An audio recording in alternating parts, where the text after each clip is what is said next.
Ukuthula, ukuthula, ukuthula, kulomhlaba wesibongo. Hallelujah.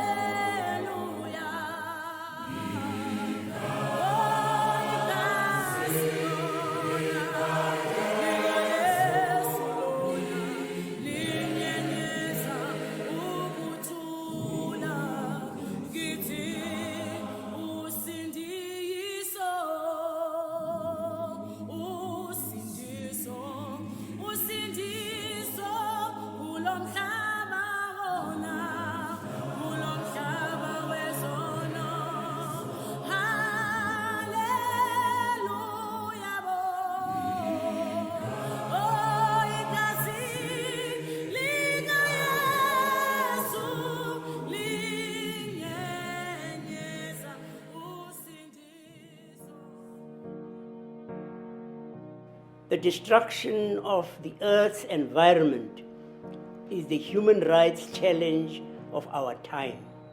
Over the 25 years that climate change has been on the world's agenda, global emissions have risen unchecked, while real-world impacts have taken hold in earnest. Time is running out.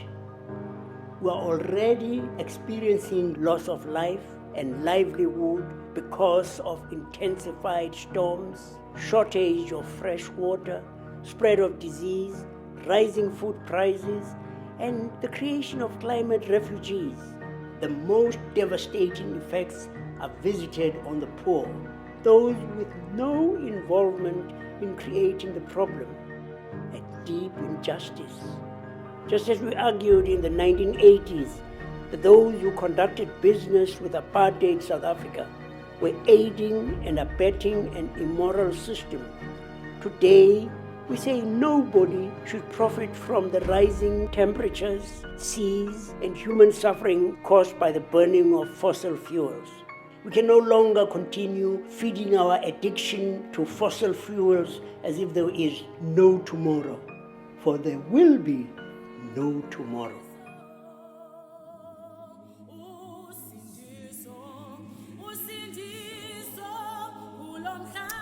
Good evening to all you excellencies, ladies and gentlemen, Tutu friends and supporters around the globe who have tuned in to watch this birthday celebration and peace lecture in the honor of the Archbishop Desmond Tutu. My name is Nicholas Källström Matseke, and I'm the chairman of the Desmond and Leah Tutu Legacy Foundation. So thank you all for joining us tonight. Now, 75 years ago, American aircraft dropped nuclear bombs on the Japanese cities of Hiroshima and Nagasaki. The following month, the Nazis capitulated in Europe, bringing the World War II to an end. I thought to start in 1945, the pivotal year of the last century, because the year of the human comprehension of the concepts of globalization and human rights were seeded. It was also the year where we started to understand our fundamental dependence on each other despite our ideological and cultural differences. Ubuntu, to prevent the destruction of the earth.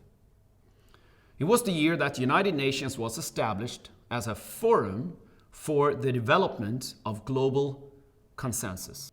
And as adults, we must apologize.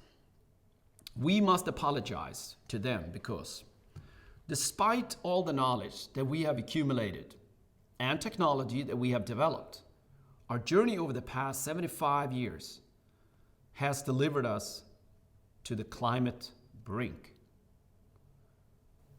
Today, our world is a world of injustice. It's a world of greed and consumptiveness and blind to inequality. Now, we depend on a new generation of thinkers and leaders to develop antidotes to the poison that we have bequeathed them. So, the first order of business this evening is to thank tonight's speakers for their social consciousness, for standing up and taking action, and for accepting the challenge on all of our behalf. So thank you. Our second responsibility is to acknowledge civil society. Now, civil society has a critical leadership role on Earth. It is civil society that carries the torch for morality and ethics and holds politicians and business sector accountable. If you think of it, hadn't we had our Martin Luther Kings, our Mother Teresas, our Tutus, our Mandelas and Dalai Lamas, among others, if we hadn't had our Amnesty International and Greenpeace, morality might have been frozen into extinction during the Cold War. Now, UN leaders, including the late Dag Hammarskjöld and Kofi Annan, also played important roles, as did a handful of politicians. Politicians as President Jimmy Carter and Mary Robinson. Now, courageous individuals such as these stopped us. They stopped us from accelerating into the abyss. Now, the good news is that there is a recipe. There is a recipe with 17 ingredients. Ingredients that articulates the journey that we must collectively undertake. The UN Sustainable Development Goals. Now, these goals blend common interest, morality, and scientific necessity in its pursuit to sustainable planet. Few of us disagree with the principle of responsible consumption, protecting biodiversity, eradicating inequality, eradicating extreme poverty and hunger, and creating sustainable cities or providing healthcare and education for all human beings. But our progress in actualizing these principles is fatally slow. Now, we are not holding decision makers accountable. We elect leaders from whom the state of the economy outweighs all human and earthly considerations. Our indecisiveness expedites inequality, it enables injustice, it facilitates the destruction of critical biodiversity, and it empowers the richest nation on earth to walk out on a global climate agreement and to suspend funding the World Health Organization during a global pandemic. Now, as the Archbishop Tutu said on announcing his support to the global fossil fuel divestment investment campaign a few years ago, we can no longer tinker around the edges. We know what to do, but now we need the courage to actually do it. So finally, I want to share with you a story, a much loved story by the Arch, written by the US author Loreen Isolé, which seems a fitting point to conclude. Now, it is about a man who's throwing a starfish into the sea. Millions of starfish have washed up on the sand. Now, what difference does it make for you to throw one back? The man is asked. And he replies, it makes a huge difference for that starfish. We had lost our way, I thought, but we had kept, some of us, the memory of the perfect circle of compassion. From life to death and back to life again, the story concludes. Now it is my great privilege and honor, on behalf of all board members of the Tutu Legacy Foundation, to officially welcome you all to our 10th annual Desmond Tutu International Peace Lecture.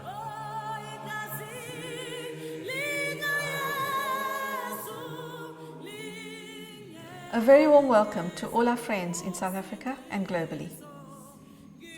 This evening's 10th annual Desmond Tutu International Peace Lecture is very important in new and profound ways.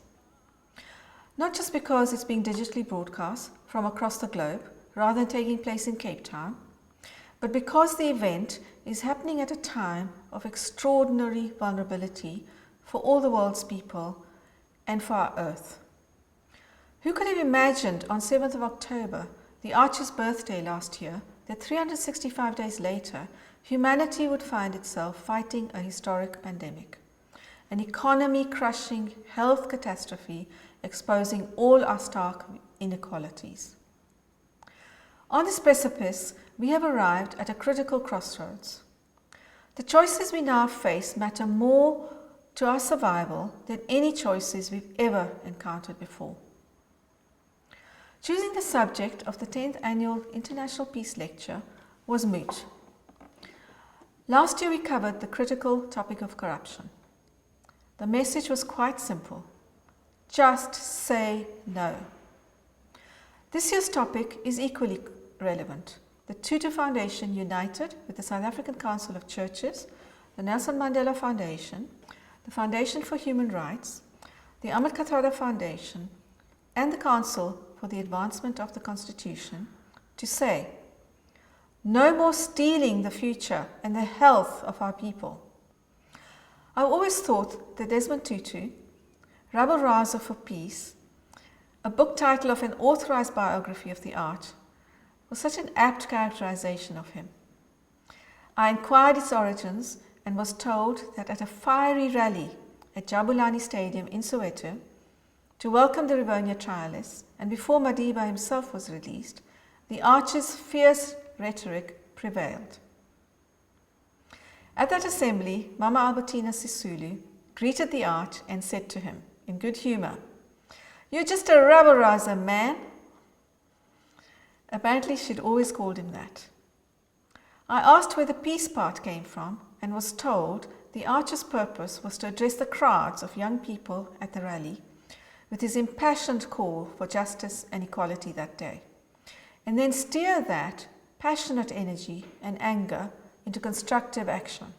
In that tradition, the Tutu Foundation is continuing the Arch's rabble-rousing and living legacy. We will continue to stand against corruption at all levels, whether individual, business, or government. We will continue to raise our voice against gender-based violence, and we will continue to shine a light on courageous and ethical leaders who dare speak truth as they fight for justice, fairness, tolerance, and equality, especially for the poorest and the most vulnerable in our nation and our world. Each generation delivers a handful of people who stand out from the crowd. Environmental advocate Vanessa Nakate from Uganda, and our own Ayaka Melitafa from Cape Town. We thank all of you for joining us. So young and yet so visionary, fighting for the survival of our earth, speaking truth with courage to unite and protecting our burning planet Earth, as others seek to divide and destroy it. And 2 of you are still students. Remarkable. For the Archers Foundation tonight, focusing on climate justice is important because it creates a bridge between the legacy of a global icon of both great thinking and doing. As I stand here at the Desmond Ndaya Tutu Legacy Building today, we say to young people and all who are listening across the world that whilst the land, waters and skies of our earth have been made toxic by the deadly legacies of the past, we join you in advocating the end to this prolonged pandemic of planetary poisoning. On the eve of the Arch's upcoming 90th year, we have just established a new Tutu Fund as we campaign to inspire a youth-led drive for positive change. In addition to our public advocacy work, we aim to gather, collate, and digitally archive the Archer's life's work and legacy from around the world, to make it accessible and to inspire and inform future generations, to nourish new leaders, to champion the medicine of respect and justice for all people, to continually reinsert values and humanity into the equations we face. We are not without hope. We have both old and new maps to pursue a better future. We have accumulated knowledge, our innate courage, and compassion. It's a visionary project set in a historic building in Cape Town that we aim to transform into a Tutu museum, as well as an online learning portal to carry on the Arch's knowledge and action legacy. In conclusion, the Desmond and Leah Tutu Legacy Foundation seeks to activate his teachings for social justice, to transform our fear and despair into healing and courage for future generations.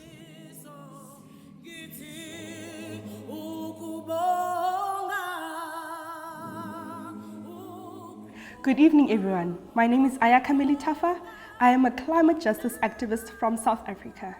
I became an activist after my community was severely affected by a drought that hit my province. I saw a problem and decided to act by advocating for urgent climate justice in my country. I have been protesting with fellow activists in Cape Town and had a direct encounter with our president, Mr. Cyril Ramaphosa. And he promised us that he was going to make sure that no African child is left behind in the 100% just transition to renewable energy. And we will make sure that he keeps that promise. I also attended the World Economic Forum to urge world leaders to take drastic action in addressing the climate crisis.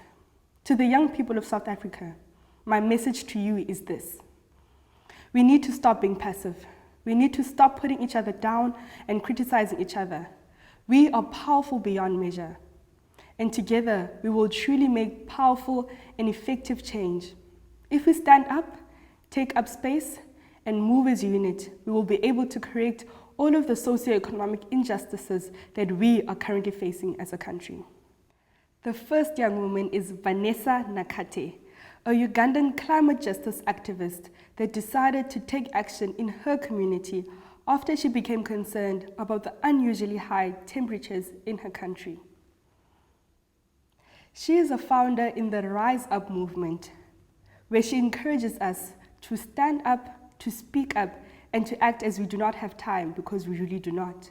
She is also a founder in the 1 Million Activist Stories, sharing world experiences of global activists. After Vanessa got cropped out of a picture with her fellow white activists at the World Economic Forum, that gave her the drive to advocate for more inclusion and diversity into the climate movement and incorporate more voices from the Global South and make sure that they are heard. The 10th annual Desmond Tutu Peace Lecture is providing a platform for these two dynamic and powerful young voices for climate justice to provide leadership for a better future. I hand it over to you, Vanessa, my sister in activism.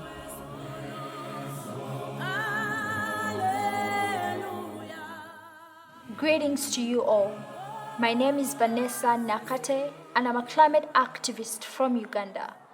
I am happy to be speaking with all of you today at the 10th International Peace Lecture. I would like to wish a happy birthday to the Archbishop Emeritus Desmond Tutu on his 89th birthday.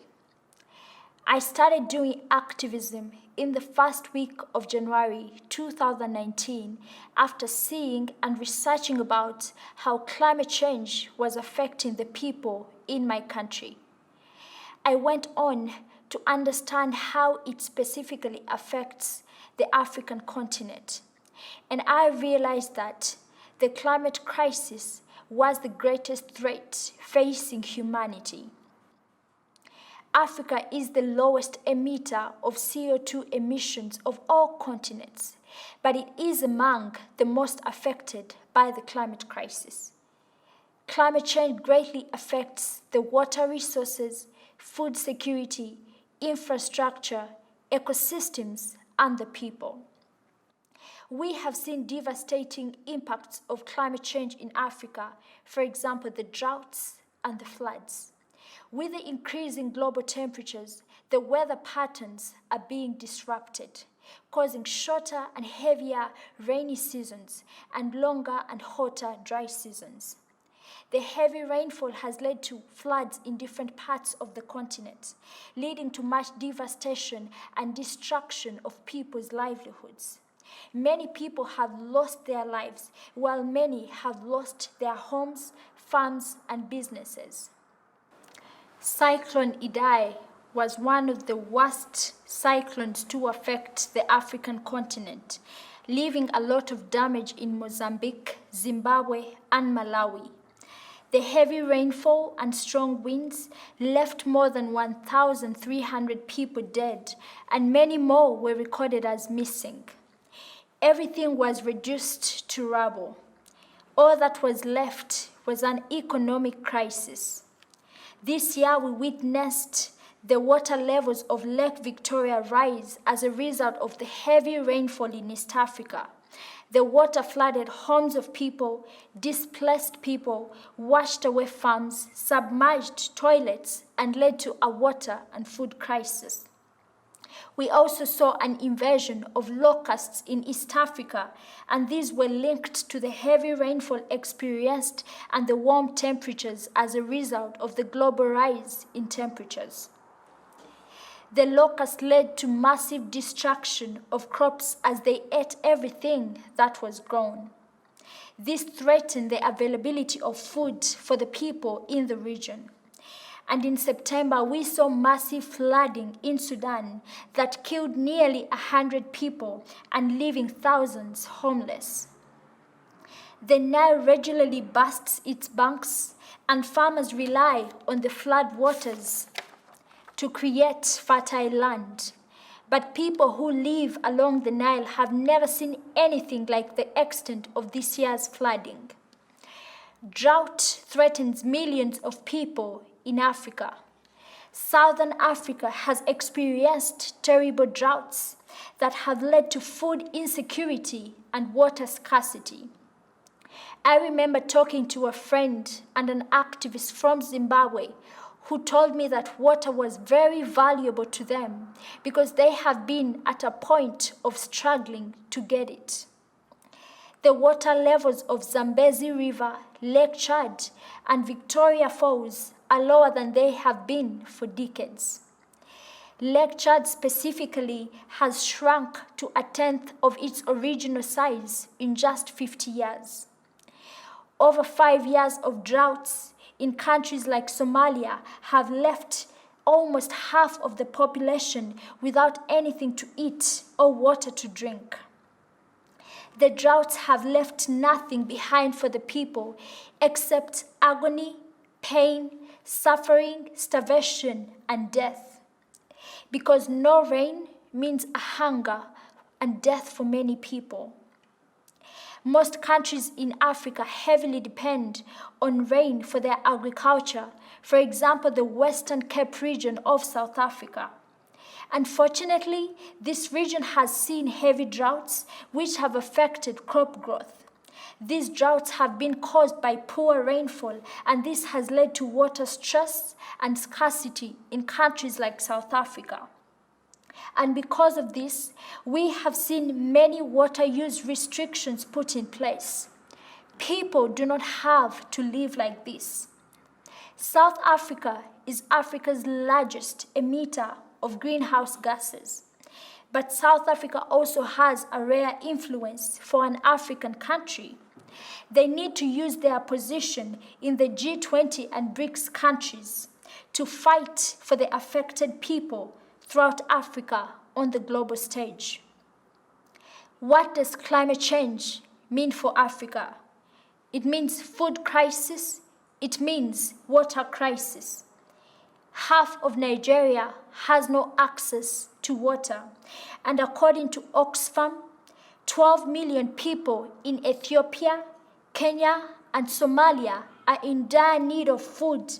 But with the escalating climate disasters, the number is going to increase, with many people struggling to eat. Remember that for every 1% increase in drought, there is a 2.4% decrease in agricultural output. And a family will go hungry, and a child will sleep hungry. None deserves this. No child deserves to live this way. Congo rainforest, which is the largest rainforest in Africa, faces massive deforestation, and yet over 80 million people heavily depend on its existence. Over 10,000 animals call this place home, and it has over 10,000 species of plants. This forest is the only home for the forest giraffe, also known as the okapi. Through the Safe Congo Rainforest Strike, we are demanding for the protection of the lungs of Africa. Many of these communities in Africa are also being threatened by increasing conflicts as a result of climate change. With every decline in natural resources, such as food or water, there is going to be a struggle among communities for the limited resources. Migration as a result of displacement, increased exposure of women and girls to gender-based violence, child recruitment into army offices is most likely going to be exacerbated by the effects of climate change. The vulnerability of the most affected communities never seems to end. They are threatened by diseases as they face climate disasters. Many children are most likely going to face malnutrition because of lack of food to eat. They face a risk of starvation and death. The floods also exacerbate the spread of malaria in different parts of Africa. When toilets were submerged by the rise in the water levels of Lake Victoria, water sources were contaminated, hence putting a risk in the rise of diseases such as cholera and diarrhea in this region. This increases the death rates of children below the age of 5. Climate change is a nightmare that affects every sector of our lives. We need to actually wake up and see these things, see these realities, and see how much people are suffering as a result of the climate crisis. We will not be able to achieve any sustainable development goal without addressing the issue of climate change. We cannot eradicate poverty because most of the people in these communities that are affected the most are already living in poor conditions, and climate change only makes their situations worse. So how can we eradicate poverty without looking at this crisis? How can we achieve zero hunger if climate change is leaving millions of people with nothing to eat? How can we protect the life on land and the life underwater without climate action? We cannot have gender equality without addressing this crisis, this catastrophe. Most of the rural communities have women do and handle most of the family chores of putting food on the table and fetching water for their families. But with all these increasing disasters, they must work double to recover what has been lost. They must walk long distances to collect water in case of a crisis. This puts them at a risk of getting backaches, at a risk of gender-based violence as they walk these long distances to fetch water. This is a challenge. I read an article that was talking about child brides. It was stating that when a family is affected and hit by a climate disaster and they lose everything, they are forced to give up some of their children for marriage. And who else but the girl child, since they can receive a bride price in return? Our girls are being given up for marriage because their families are losing everything to climate change. We cannot have any more child brides. We cannot have women walk long distances for water. Women and girls must not be exposed anymore to gender-based violence. Leaders must do something about the climate crisis. Many students stand at a risk of their education being affected since they have to drop out of school to help their parents recover all that has been lost to climate change. Many have to leave school and work in farms, while others have to leave school since their parents are not able to take care of their school expenses. How can we have a future without education? Every child deserves to go to school. Every child deserves to be in school. Enough is enough. This must change. Everything has to change. I know that we need to find new solutions. I know that there are clean energy technologies that need further research and development and funding. But we also need to massively increase funding for the things we know will work. Project Drawdown lists the top 100 activities that would contribute the most to the goal of reducing emissions. Ranked number 6 is an initiative that is rarely talked about in environmental circles, educating girls. Just beneath it is the connected issue of family planning at number 7.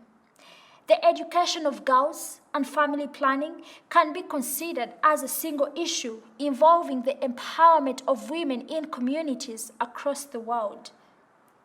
Project Drawdown calculated that by taking steps towards universal education and investing in family planning in developing nations, we could result in a massive reduction in emissions of 51.48 gigatons by 2050.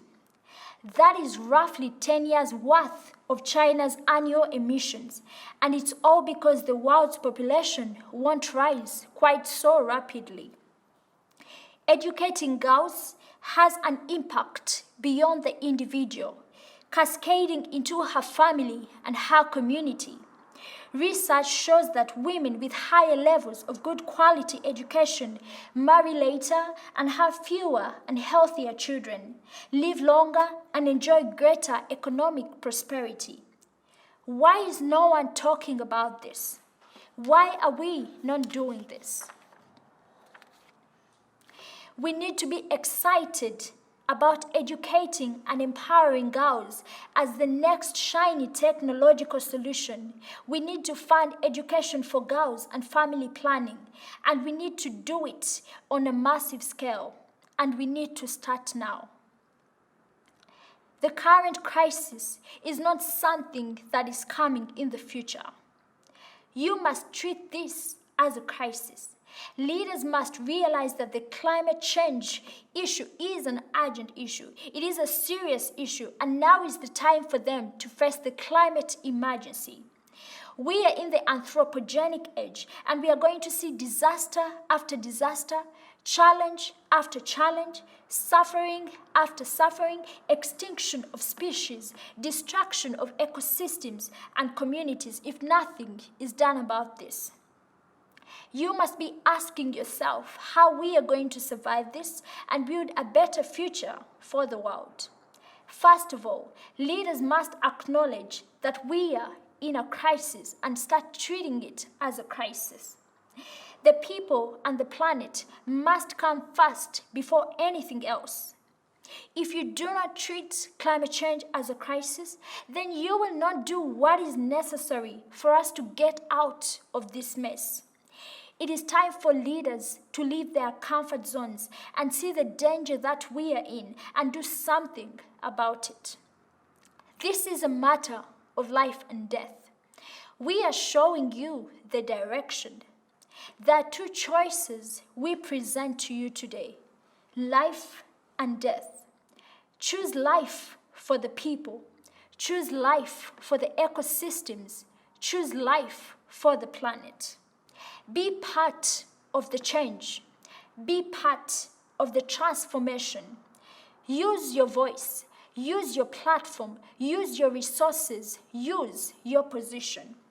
Do not be silent at a time like this. This fight needs everyone.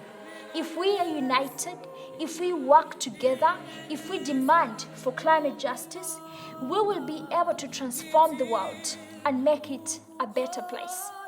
Thank you.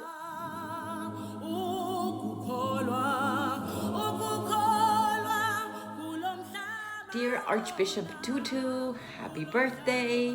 Dear Mrs. Tutu, board, staff, and friends of the Tutu Foundation. Thanks very much to everyone for tuning in, and above all, thanks very much for inviting me to join the 10th year anniversary of the Desmond Tutu International Peace Lecture.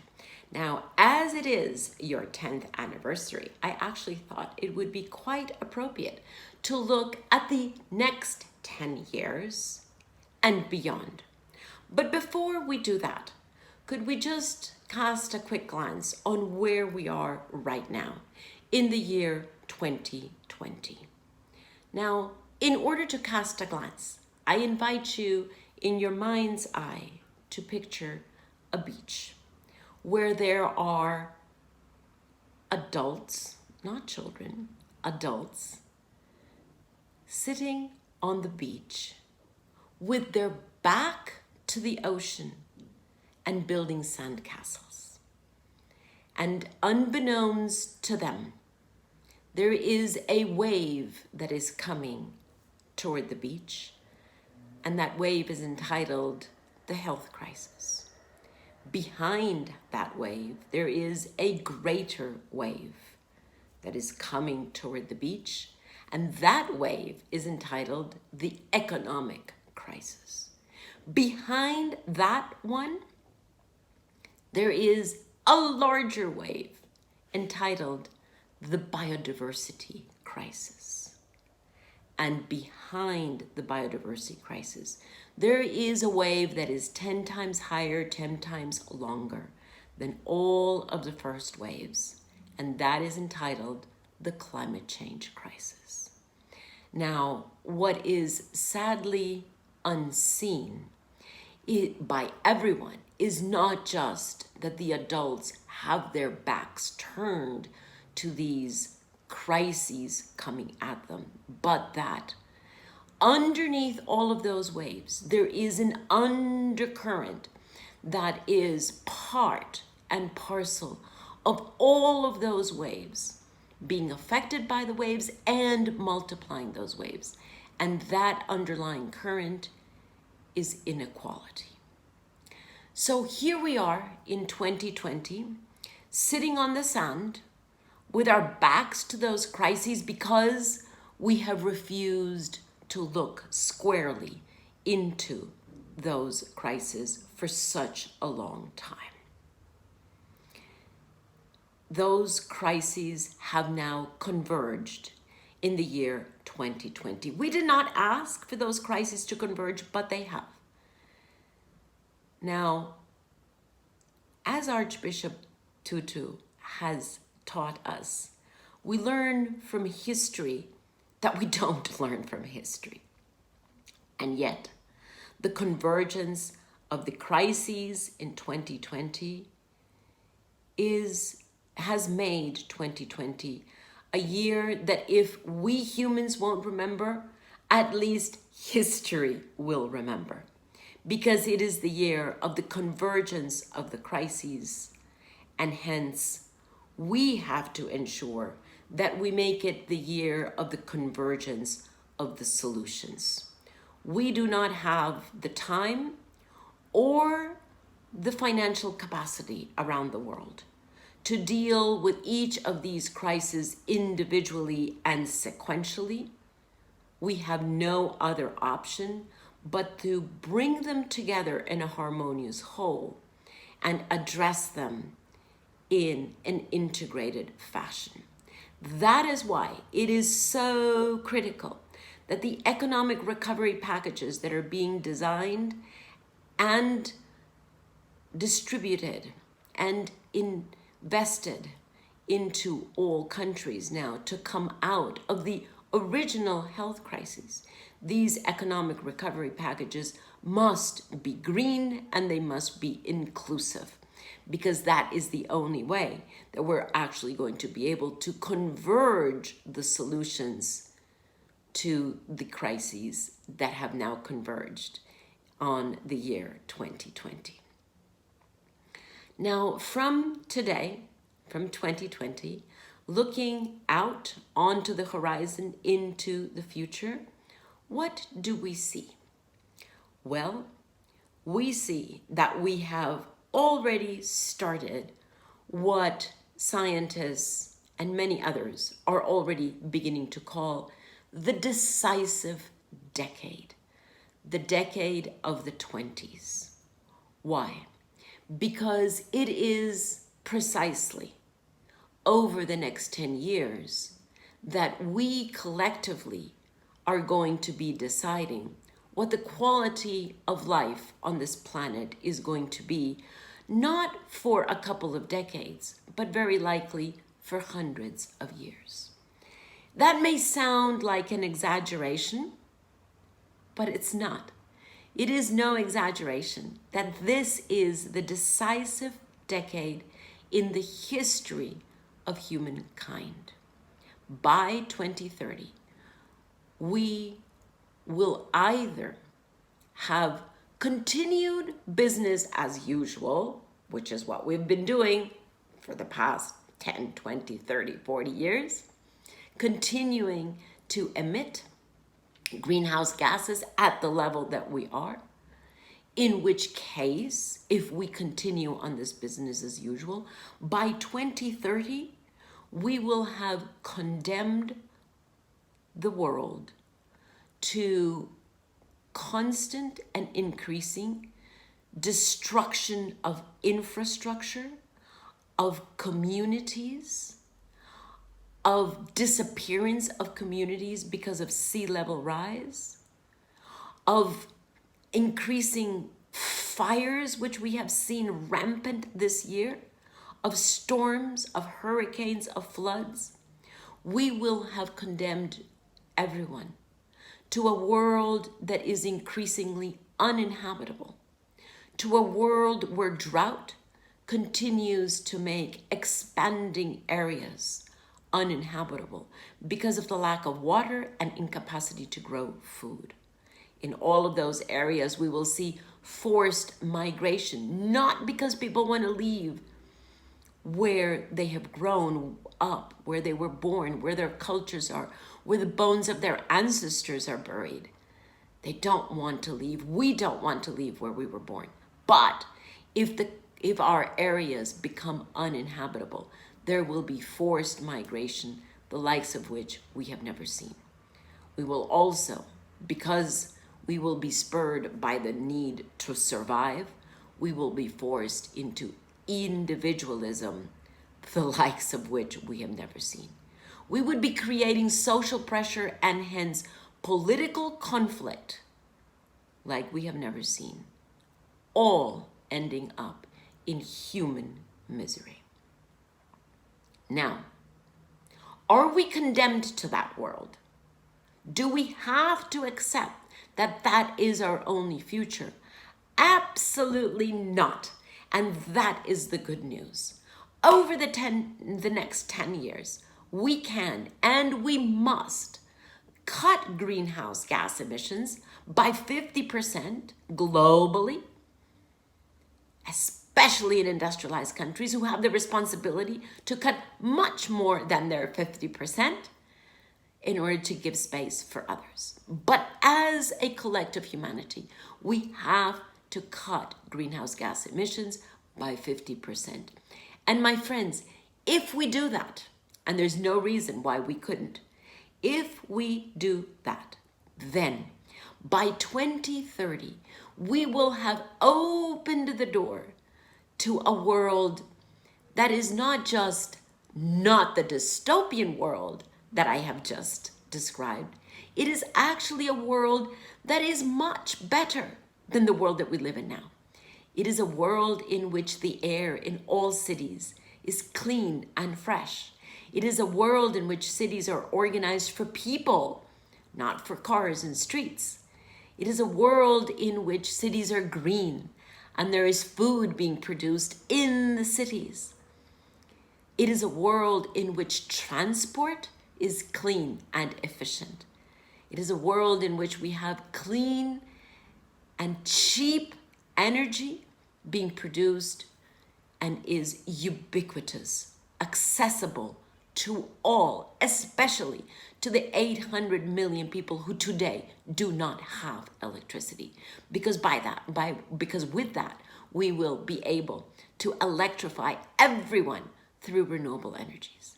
It is a world in which we will be able to regenerate degraded soils, making them more productive and allowing for us to produce food for everyone. It is a world in which we will move from scarcity to abundance, from competition to collaboration and solidarity, from individualism to community. And it is a world in which we will see the sprouting of the seeds of more peace. Now, I don't think I need to ask anyone here, which of those two worlds would you prefer? Obviously, we all prefer the much, much better world that we can create. But here is the determining factor. Over the next 10 years, in fact, 10 years minus 9 months because we're already, or 10 months because we're already in October. 9 years minus 10 months. Collectively, we are already choosing which world we're going to have. We may be choosing consciously or unconsciously, but either way, we are making the choice. By 2030, that choice will have been made. Now, am I hopeful that we can do this? Yes, because as we have learned from Archbishop Tutu, hope is being able to see that there is light despite all of the darkness. And let's admit, there is a lot of darkness right now, especially on geopolitics. But it is our responsibility to hold the light, to hold the bright candle in the moments of this darkness. And I am hopeful that we are choosing the better world. I rest my premise and my hope and my optimism on two foundational pillars. The first, scientific clarity. We have never had as much scientific clarity as to the trajectory of humankind and of this planet as we do now. The second is my staunch belief and my staunch faith in human agency, in the fact that we do have collectively, not individually, but collectively, we do have the ingenuity, the capacity for innovation, the determination, the will, the wherewithal to make the right choice and give all of those that are coming to join us, all our future brothers and sisters, give them the world that they deserve. Now, as we look on to the next 10 years, it may seem like it is an overwhelming challenge. I agree. However, let us understand that we are, as a humanity, in a moment of huge transition, deep transition. And all transitions are messy by definition.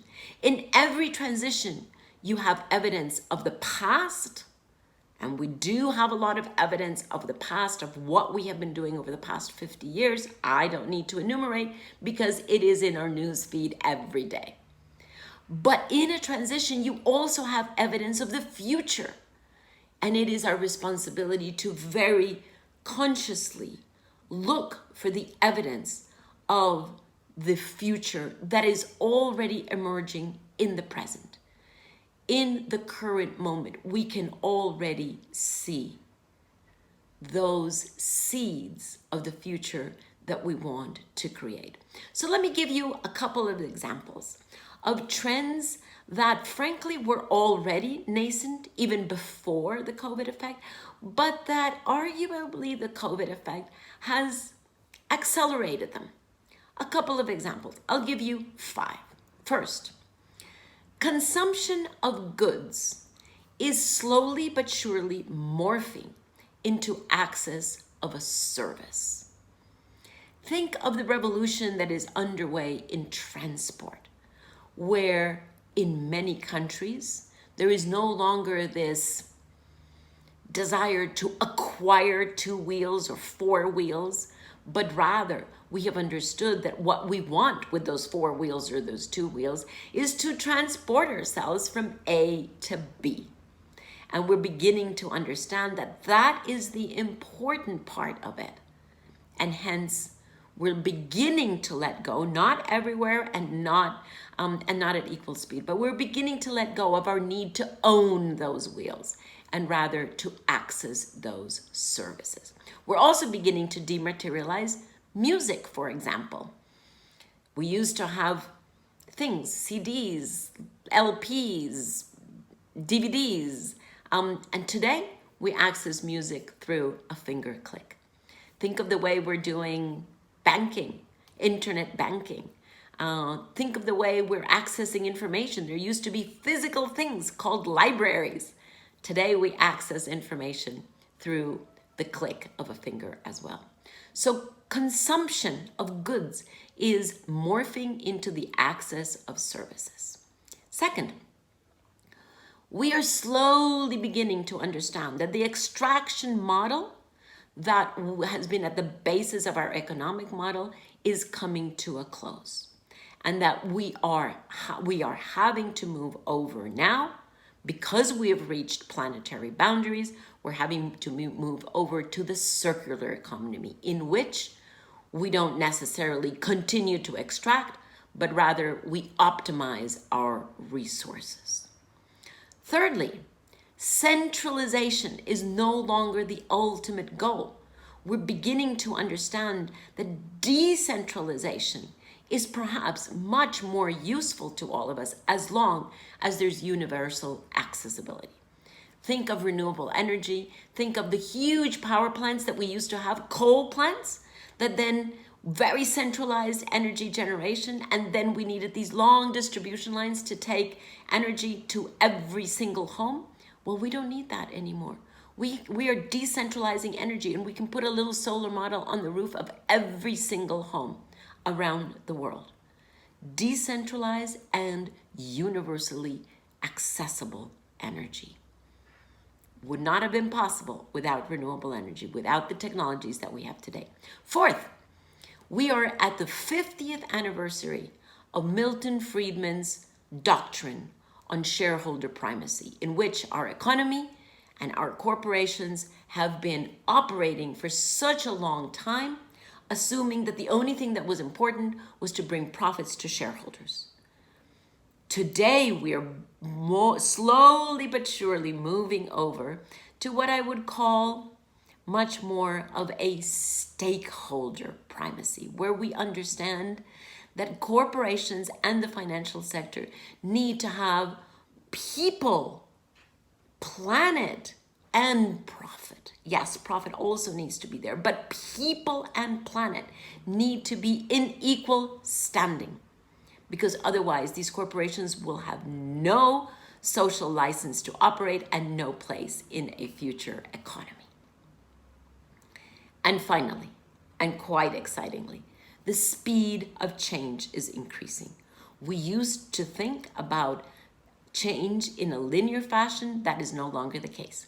We're now moving over to exponential change. And that is what makes me most hopeful that we will be able to get to 2030 having halved our emissions. Now, let me conclude by saying that this optimism, this hope, this faith that we can do what is necessary, let us understand that that is not the result of any achievement that we have had in the past. It is rather the input that we need to hold firmly with determination the input to any challenge. It is frankly a decision that we have to make every single day. It is our staunch conviction that we do have the ingenuity, the determination, the agency to do what is necessary to ensure that everyone has a promising future. Today, there are 1.3 billion people in Africa. By 2050, which is when we have to be at net zero emissions, having passed the 2030 mark of halving our emissions, then go to 2050, which is net zero emissions worldwide. By then, Africa will be the most populous continent in the world. 1 in 4 people on Earth will be African. Let us remember and let us commit to ensuring that each one of them has a world that thrives, because that is what every person deserves. Now, inspired by the words and the work of Vanessa and Ayaka, let us remember that what we have here in front of us is not an effort to try to save humanity. Rather, it is our discovery of the depth of our humanity. This is not about doing our best. This is not about sitting back and going, oh, well, I did my best. No. This is about doing everything that is necessary. Because in the difference between doing our best and doing everything that is necessary, therein lies the future of life on Earth. Thank you very much. And again, happy birthday, dear Arch.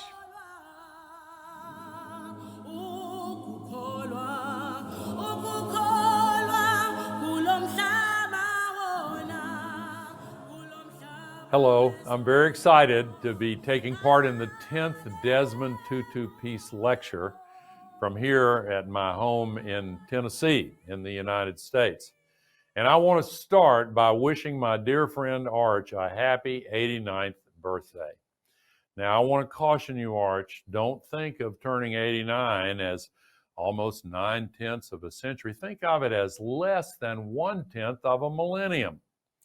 I really wish that we were together in person to celebrate this important day. And thank you for the opportunity to stand together with you on that occasion to call on nations and companies and investors around the world to divest from fossil fuels. So many people around the world deeply appreciate your leadership and moral courage in our struggle to solve the climate crisis. I hope your birthday is a great one, and I can't wait until we can reunite in person again. Now, to everyone watching at home, I'm glad that you are also here to listen to our youth who are leading the way in the world's fight against the climate crisis. Many youth leaders around the world, like Vanessa Nakate and Ayaka Melitafa, are raising public consciousness to brand new levels and are pushing political leaders to develop bolder and more ambitious ideas to confront this existential challenge. One of the lessons of my years as a young member of Congress in the United States was when I learned that although change can sometimes come from the top, more often the biggest changes start at the grassroots level, because political leaders start paying attention if the calls for action from the people are loud and persistent and unyielding. In fact, if you look back at the great social movements in history, women's suffrage, civil rights, the anti-apartheid movement, women's rights, more recently gay and lesbian rights, individual activists have been driving these movements and building grassroots support, and the movements have so often been led by students. The students are staging sit-ins at government offices, marching in the streets, protesting on, and the youth of today are rightly and justly demanding a brighter and better future. They're embracing the challenge as if their lives depend on it, because they do. And the rest of us must follow their lead and act before it's too late. I'm heartened by the Arch and by his continued resolve to lead by example through his foundation and through the newly unveiled Tutu Legacy Fund. This fund is being launched today to secure Archbishop Tutu's magnificent legacy for the future and to foster a new youth-led drive for positive change in Africa and around the world. In support of the fund's establishment, a 90 at 90 campaign is being launched, which aims to raise 90 million rand during Archbishop Tutu's 90th year. Through the example of his own life and work, the Arch has brought the light of kindness, justice, and healing where once the darkness of hate, injustice, and cruelty reigned. He's inspired us all. He's given his all in pursuit of this inspiring mission. Now the time has come as Archbishop Emeritus Tutu enters his 90th year to take up the torch and make sure that it is passed on to the next generation. So I encourage you to give if you can, and to give more if you can, and to act against the injustices in this world, including the climate crisis. And if you ever start to lose hope during these unprecedented times, always remember that the will to act is itself a renewable resource. Happy birthday, Arch. Good evening, Tata and Malia. Good evening, Vanessa and Greta. And greetings to everyone in your worldwide audience. A happy birthday to you today, Arch, and to you, Mama Leah, for next week. Arch, we look forward to celebrating your 90th birthday next year, and we thank God for bringing both of you through the recent fire and protecting you. The Foundation's theme is Courage to Heal, which is completely appropriate since you've always had the courage to heal. For too long, faith communities have seen healing as being something which happens between people. For too long, we have regarded the earth as something to exploit, but now we are seeing that the earth too needs to be healed, and that healing our relationship with the earth is as important to our survival as healing our relationship with each other. Tata, you have been in the forefront of religious leaders who recognize this. You are also known for being the voice of the voiceless. Since the earth can speak only through storms, wind, fire, and earthquakes, it is up to us to speak out to protect our world. Young people are now standing up, and their voices need to be amplified. We are proud that the Tutu Foundation is playing this significant role in giving this platform to young people. God bless you all, and once again, a happy birthday to you, Tata, and to Malia. Bismillahir Rahmanir Rahim. In the name of Allah, the most merciful, the most gracious. On behalf of the Muslim Judicial Council, we congratulate our icon, Archbishop Desmond Tutu, today the 7th of October, on his 89th birthday. What a momentous journey. We salute you for your tireless contribution to our Rainbow Nation, to the African continent, and to the broader community. Let me further say, as Muslims, we are compelled by the glorious Quran and by the prophetic teachings to respect the earth.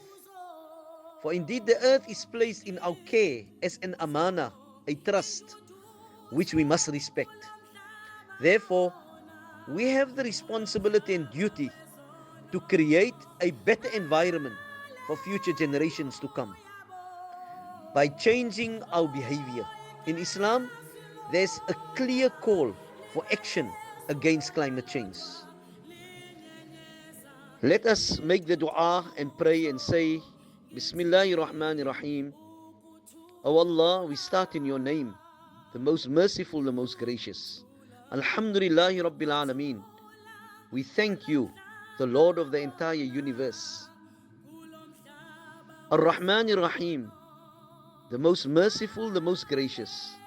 Maliki Yawmiddin, the King of the Day of Reckoning. We thank you for blessing us with such personalities like Archbishop Desmond Tutu, and we ask you that you bless him with the best of health for whatever remains in his journey in this earth. سبحان ربك رب العزة عما يصفون وسلام على المرسلين والحمد لله رب العالمين. Dear Archbishop Desmond Tutu, happy 89th birthday. What a blessing it is for millions of people on the African continent, in South Africa, and all around the world that you have been with us for all these years, and for the amazing contribution, leadership, and inspiration you offered to us. You inspired us to struggle against injustice with love, with kindness, with compassion, and as you always reminded us, hope, when you always proudly said that you are a prisoner of hope. Myself and many other young people in South Africa owe so much to you for inspiring us to stand up for justice. I heard you speak for the first time when I was 16 years old in Durban, when you inspired us in ways that I cannot even describe. There was almost tears coming down our eyes when we heard you spoke. Some of the tears were also coming because we were laughing so much, because you always had a way to make us laugh through all the sadness and all the struggles, and thank you for that. Because if we are going to address the climate crisis, which threatens humanity's very existence on the planet, we're going to need hope, we're going to need kindness, we're going to need love, we're going to need compassion. All the things that your life and your life's work has taught us so eloquently. And from the bottom of my heart, and I know I speak for millions of people, not only in South Africa, but around the world, Siyabonga Kakhulu. Thank you very, very much. Thank you also for honoring two incredible young women. Together with other young leaders, they have inspired millions to bring urgency to the climate crisis, an urgency that you recognize more than a decade ago when you started out speaking for action. Sadly, far too many of the most powerful governments in the world failed to speak up, failed to act. But young people have brought a sense of moral urgency, and this lecture offers the opportunity to inspire parents to reciprocate as our children have done, and show that we can also stand up in the same way that our children are standing up before it's too late. Archbishop Desmond Tutu, we love you and we wish you the most happiest of 89th birthday. Thank you. Greetings. What a joy to take part in the 10th Desmond Tutu Peace Lecture. Let me begin by wishing my dear friends Arch and Leah happy birthdays close together. It was great to see Arch in such good form in January when we met, and this annual lecture is an important tribute to his work for peace, human rights, and a sustainable world. I remember Arch explaining the meaning of the African philosophy of Ubuntu as being simply, I am because you are. The notion that my humanity is bound up in yours. This reminds me of a favoured Irish shanachal, an old word, Isar scocha chéile a warren nadini. It's in each other's shadow that we flourish. You can find similar expressions of solidarity all over the world. Yet, though we speak words of shared humanity, we have failed to listen to one another, and we have failed to listen to Mother Earth. Nature is in great peril. She's speaking to us every day through burning forests, melting ice caps, rising sea levels, floods, and droughts. And those living on the front lines of climate change, least responsible for the crisis, are losing lives and livelihoods. If we really listen to the young people, they are asking us not to listen to them at all. They're asking us to listen to the incontrovertible science. They're asking us to take our words of shared humanity and turn them into concrete, urgent action if we're to ensure that we limit climate change to 1.5 degrees. This intergenerational gathering of voices today should remind us all that we are inextricably bound to each other and should reaffirm the old wisdom of shared humanity. We need to listen, we need to act. If we truly stand in solidarity with our children and grandchildren, then we need to urgently end the fossil fuel era and start building a sustainable, just, inclusive world together. Happy birthday, Archbishop Tutu. My name is Mor Gilboa. I live in Tel Aviv. It is a great honor to address you, thank you, and wish you from the bottom of my heart a very happy 89th birthday. תודה על המנהיגות האמיצה שלך והתמיכה במאבק לצדק אקלימי. On behalf of myself and One Climate Movement, I wish to thank you for your courageous leadership and support in the historic struggle for climate justice. Only by ending all oppression, occupation, and corruption, we will be able to stop the climate crisis. Thank you for reminding us that freedom, independence, justice, and equal rights are critical components in our way to stop the climate catastrophe the world is facing. We cannot protect the climate if we will be blind to all kinds of injustices around us. I wish that all the people between the Jordan River and the Mediterranean Sea will fight to protect the planet and struggle together for justice, reconciliation, and peace for all of us here in this burning region. Archbishop Tutu, may your light continue to shine to the Middle East and to the whole world from the southernmost part of Africa. Mazal Tov, Shalom, Salam. Happy birthday, Arch and Mama Leah. It's wonderful to see you again this year, even though everything is virtual now, as you know, and I'm sure you've already figured out how to use Zoom and Microsoft Teams and all the platforms that bring us all together these days. Tsitsi is also here with me to say happy birthday. Go on, Tsitsi. Absolutely. Happy birthday, Archbishop Tutu, and happy birthday to Mama Leah. We are so excited to be celebrating your birthday, your lives, and just the impact you've had on all of us, our children, and communities all over the world. What a pleasure to say happy birthday. God bless you mightily. I remember the 5 years ago when Richard Branson and myself and Shannon, we sneaked in on you, Arch, and with a big cake. Remember that? And we had such a wonderful time. We have a picture which we actually keep on our mantelpiece here at our house of that amazing time we had with you. It was such a wonderful family time. But anyway, you know, we also remember the peace lecture and how you came and honored my coming to make that lecture at the time we spent together. And I know that this year you are also, you have invited some amazing young people. And you know, seeing these young people, you know, talking about climate change, such a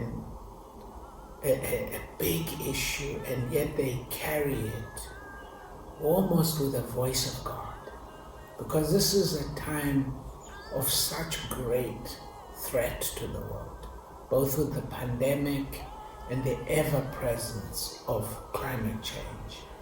And you know, we're proud of these young people because they're, in a way, they're your successors, Arch and Mama Leah.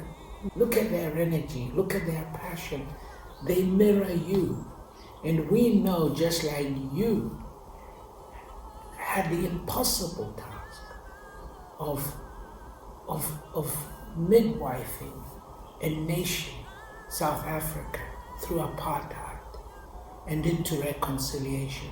So shall it be with these young people to take the world out of this nightmare of climate change. But once again, thank you.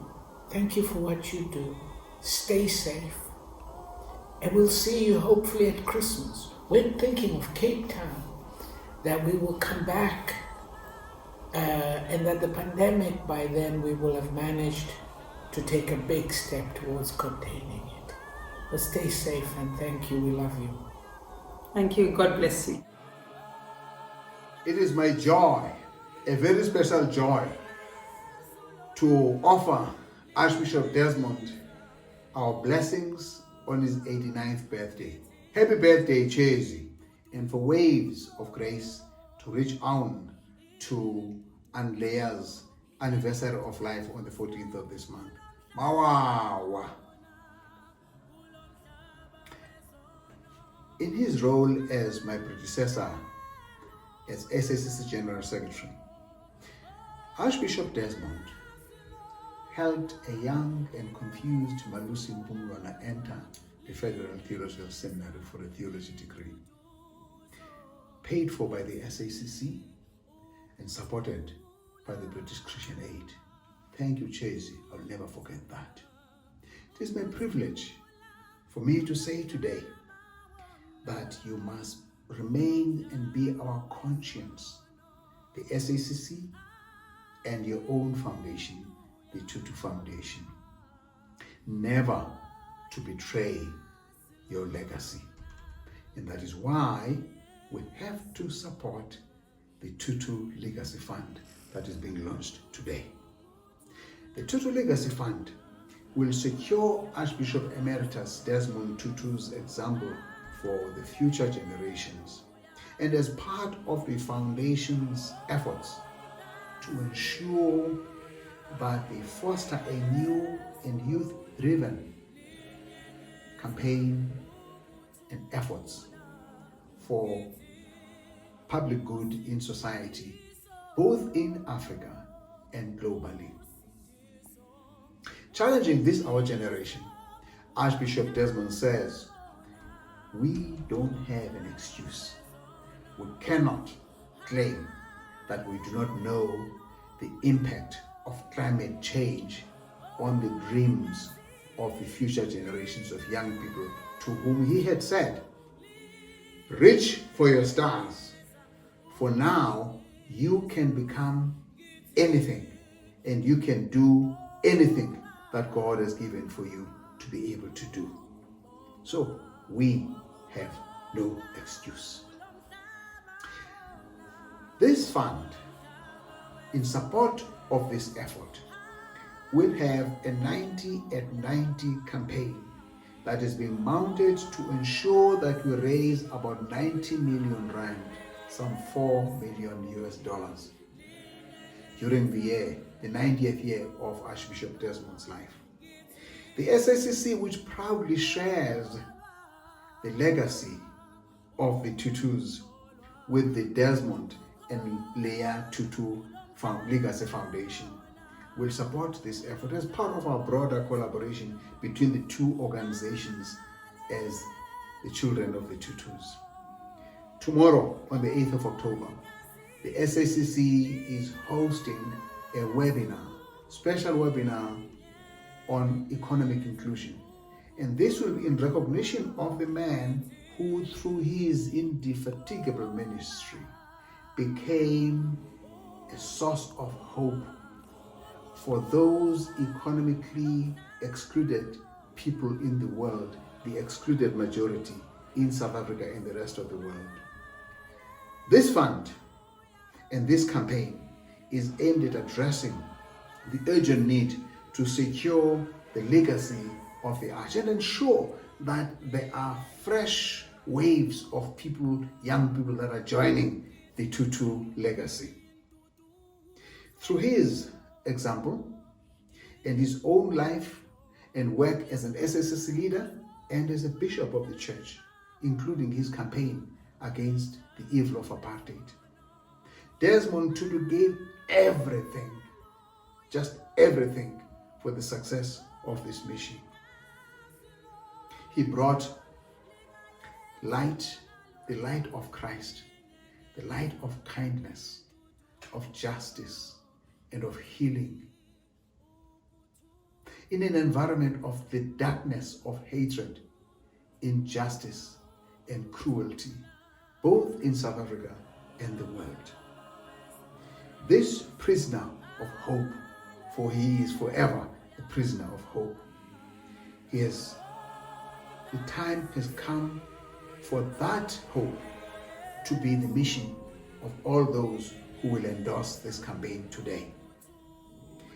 The time has come, kinako, xesha lifikile, that as Archbishop Desmond Tutu reaches his 90th year, we should all take up the torch, make sure it is passed on from generation to generation, and that through the 90th 90, we create the pathway, the channel for that to reach the next generation and the next generation, so that all of us into the future will continue to say there was a Desmond Tutu in South Africa. Chase! I'd like to thank you all for being part of this 10th International Tutu Lecture. We're very excited but also honoured and privileged to have been able to learn, to see things through sharper eyes, as it were. Thank you so very much, Vanessa and Ayaka. Continue to cause good trouble. A special thanks to those who sent support messages. Siyabonga. Thank you so much to the Libertas Choir from Stellenbosch, who gave so freely of themselves. And a very special thanks to Claude Collart and his team, who ensured that all the technical aspects were professionally done. A most special thanks to our platinum sponsor, the Motsepe Foundation, and also to Old Mutual and other sponsors, and those who contributed online. Without your contributions, this event would not have been possible. It's especially wonderful that South African companies and foundations have seen the importance of tonight's Peace Lecture.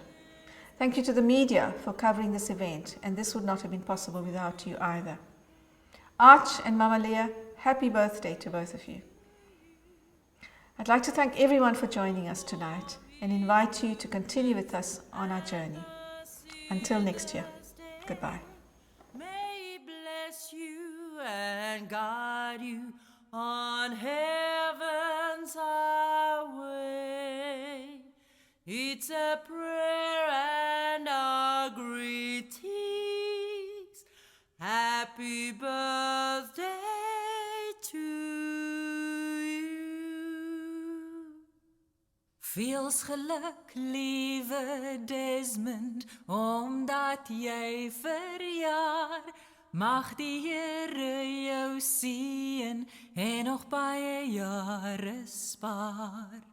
Menem nandi kuwe, menem nandi kuwe, menem nandi ku Desmond, menem nandi kuwe.